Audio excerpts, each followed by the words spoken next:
Okay, Rickson, thank you very much for the red, double red, wink, wink. I've been away for about a week. What did I miss? Oh, and I know about the cover and the cookies already, so what else? Korea. I went to Korea. It was fun. I hung out and met up with a certain Time Warden, and it was fun. Oh no, I went with a cousin. And she had friends in Korea, so we both went. And then, like, for a good chunk of it, I hung out with the Time Warden. Which part of South Korea? It was in Seoul. Seoul! Walked a lot. My whole week that week, I had an average of 12k steps. There was like 2 days where I walked like 20k steps. Because I was like, I don't want to walk anymore. And literally, Kronii was like, no, it's your last day here. We're gonna move. And yeah, the food was good. I was genuinely impressed at how good like the convenience store rice porridges were. I think I ate the rice porridge like at least 3 times while I was there. It was good. Yes. There was this one rice porridge I really liked that had like this blood sausage and a lot of organs in it. It looked kind of gross, but it tasted good. It was sundae, yeah, sundae. Sundae. A sundae kuppa. I really wanted to eat more blood sausage that was not convenience store ones. So we stood in like a long line for like a really popular one. I don't know what it was called. How did it taste? Spicy. But I didn't put all the spice in it in the one in the restaurant, so I was fine. Kronii, surprisingly, she put all the spice in it and she was like, oh, it's too spicy. She put it all in and it was like, oh, well, she must be fine with spice, but I think she was dying. She didn't finish it. So yeah. I was like pretty hyped in general because I have never really gone to many places so far in my life. So it was a lot of fun. Kronii really helped and showed me around. I don't know what I would have done. I don't know what I would have done. It was a lot of fun. We had a lot of samgyeopsal and street food. She was like, we gotta eat the street food. I was surprised at how much street food there was. Like they have like those little stalls like everywhere and you just like eat on the street. It's like, I know Japan has street food too, but like not really. They don't have those little carts like those. I mean, they do, but it's usually only for like festivals or certain occasions. Meanwhile, I think in Seoul, it's like every day they do that. I also tried this, what was it? Hotta.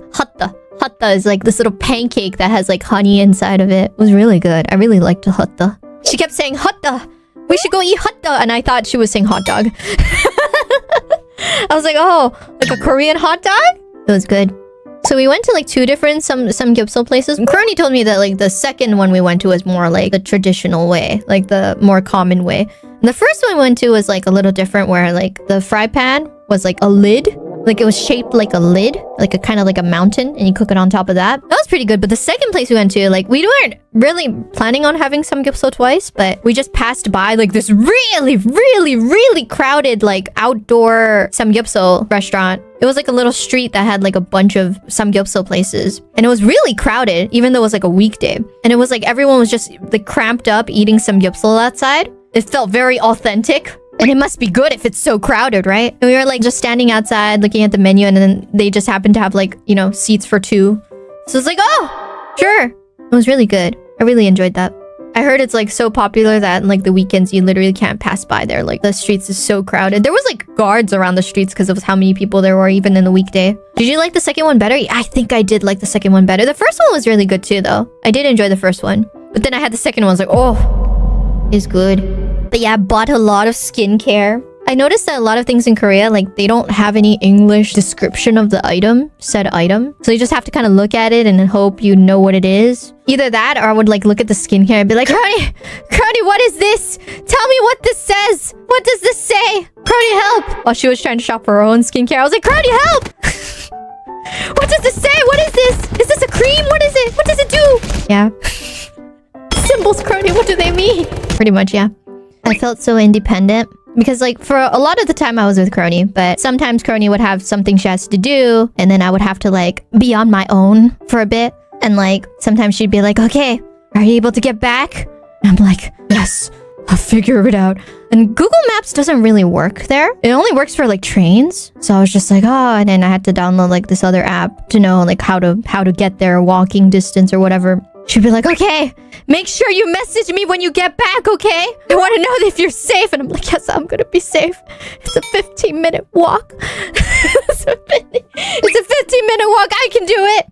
That and also going on an Uber or a taxi by myself. I was scared. I was like, oh, taxi by myself. I can't speak any Korean. I just go in, I'm like, oh, 감사합니다. I'm just like, 안녕하세요. And they're like, oh. And then they start trying to say something to me in Korean. I'm like, oh no, I don't actually speak Korean.